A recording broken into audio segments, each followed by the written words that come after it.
A somber silence has fallen over Rome. The bells of St. Peter's Basilica toll, not in celebration, but in mourning. Pope Francis, the shepherd of the poor, the pontiff of humility, has left this world. From the Barrios of Buenos Aires to the throne of St. Peter, his journey reshaped the papacy and reawakened the soul of the Church. He rejected grandeur for grace, protocol for presence, and left an indelible mark on history not through power, but through compassion. As we bid farewell, we don't just reflect on the man, we reflect on the moment when the world met Jorge Mario Bergoglio and the Church found Francis. This is the story of a resignation that stunned the world, a conclave that broke every expectation, and a pope who lived not for titles, but for the people. February 11th, 2013. Inside a quiet hall in the Vatican, surrounded by cardinals, Pope Benedict XVI stood to speak. He spoke in Latin, calmly, softly. But what he said shattered centuries of tradition. He was resigning. For nearly 600 years, no pope had stepped down. It was almost unthinkable. The last to do so was Pope Gregory XIV in 1415 to resolve a schism in the Church. Benedict's announcement felt like an earthquake, quiet on the surface but shaking the very foundations beneath. Most cardinals didn't even realize what was happening at first. One later confessed, "I thought I had forgotten my Latin. I couldn't believe what I was hearing." The news broke fast. Headlines raced across the globe. Pope resigns. Vatican in shock. Was it his health? Was it scandal? Was he forced?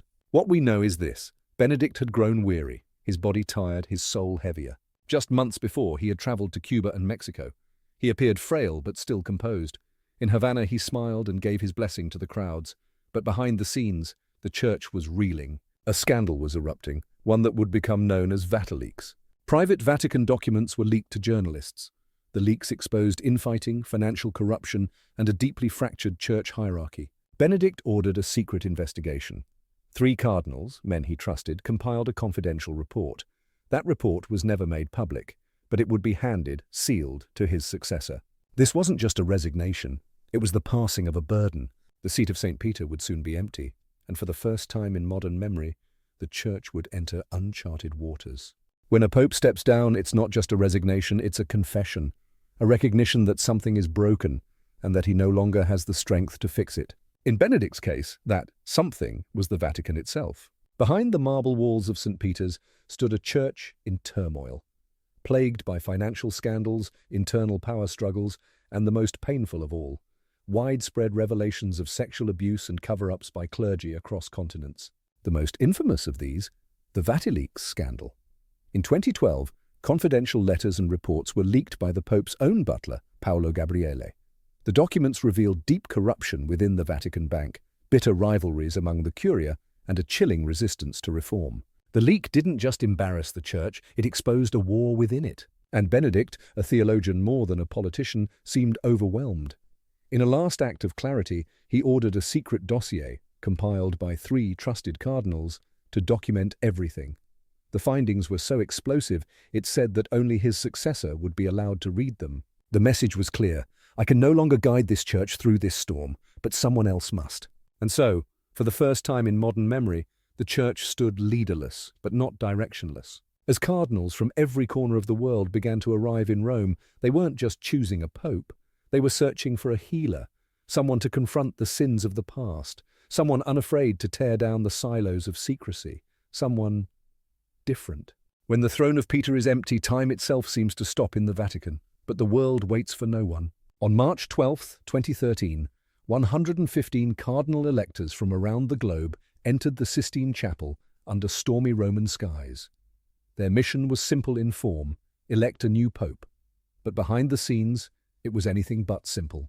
With solemn chants echoing through the chapel, they took their oath of secrecy beneath Michelangelo's Last Judgment, a painting that served as both backdrop and silent witness. Each cardinal carried not just a ballot, but the hopes and fears of over 1 billion faithful, and each vote was cast with a whisper, "Eligo in summum pontificem," I elect as supreme pontiff. The ritual was deeply choreographed, like a sacred drama scripted over centuries, 4 votes per day.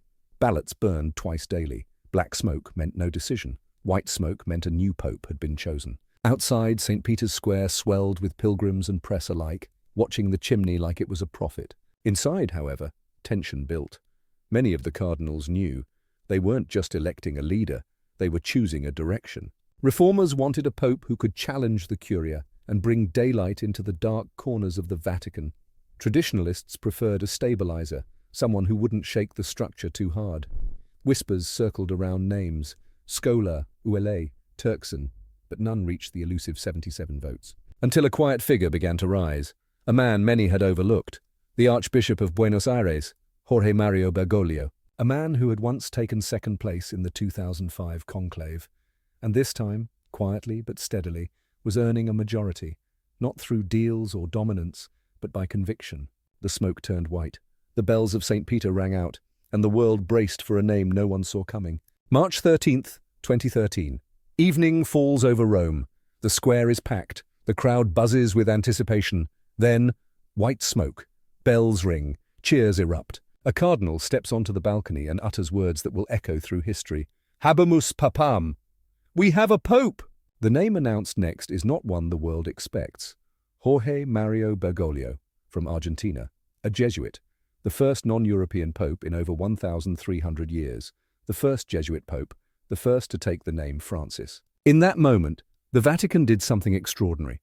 It looked beyond its palaces, beyond Europe, and toward the margins. Francis, after St. Francis of Assisi, the saint of peace, humility, and care for the poor.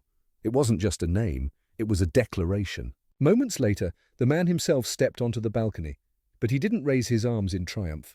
He bowed, and he asked the people below to pray for him first. That gesture, small, silent, simple, told the world everything it needed to know. This would be a different kind of papacy, one that wouldn't begin with declarations of power, but with a plea for grace. Francis wore no ornate cape, no golden cross, just a plain white cassock and a silver crucifix. And when he waved, he smiled, not as a monarch, but as a pastor. The Vatican had elected a reformer, yes, but more than that, it had chosen a witness, a man who would preach with actions before words. And across the world, from the favelas of Brazil to the Barrios of Manila, people dared to believe, maybe, the church is coming home. Before he was Pope Francis, he was simply Jorge, a quiet priest, a commuter, a man who took the subway, who cooked his own meals, who lived in a small apartment rather than the Archbishop's palace. In Buenos Aires, he walked among the people, especially those most easily forgotten, the poor, the addicted, the sick, the imprisoned. His style was radical in its simplicity. While others spoke from pulpits, he listened from street corners. While others wore robes of silk, he wore worn leather shoes.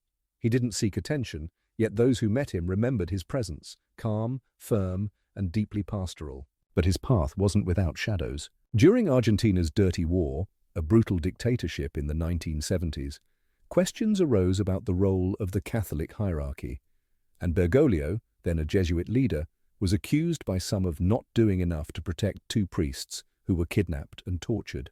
Critics claimed silence. Supporters claimed quiet negotiation. Years later, evidence emerged that he had, in fact, intervened discreetly to free them, using his connections with military officials to secure their release. But the scars of that era never fully healed.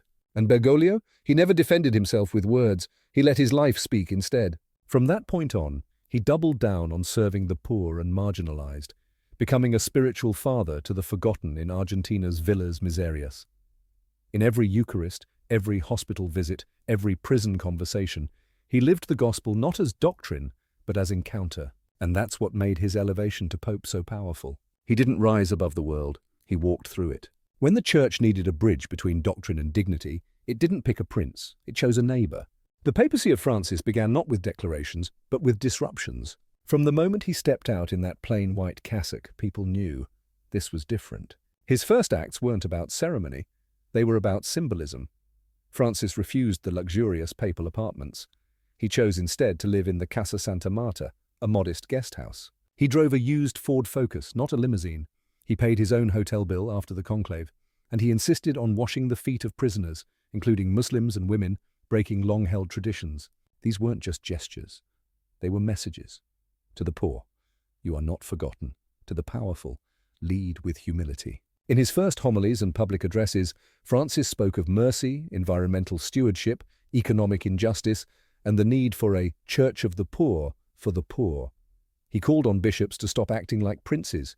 He urged priests to leave their offices and smell like the sheep. The global reaction, electrifying.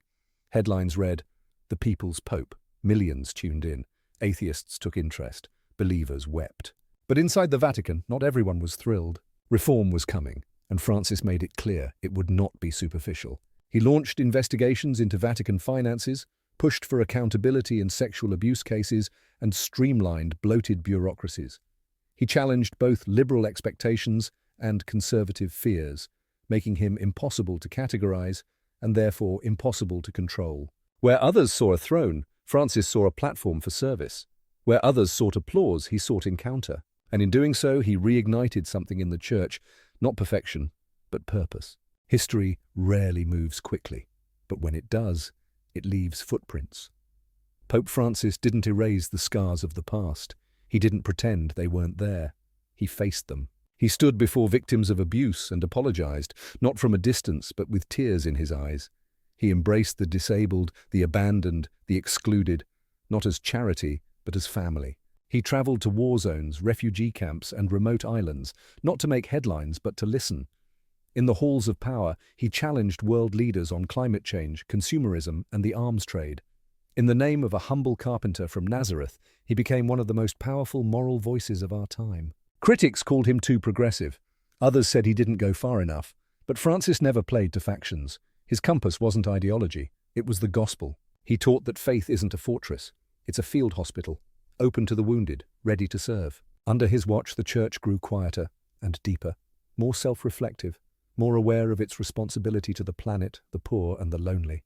And now, as his time on earth has ended, the bells of Rome toll again. But this time, the silence that follows is not uncertainty.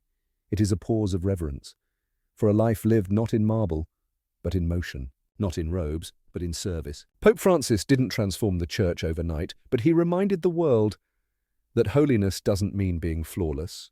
It means being faithful to love.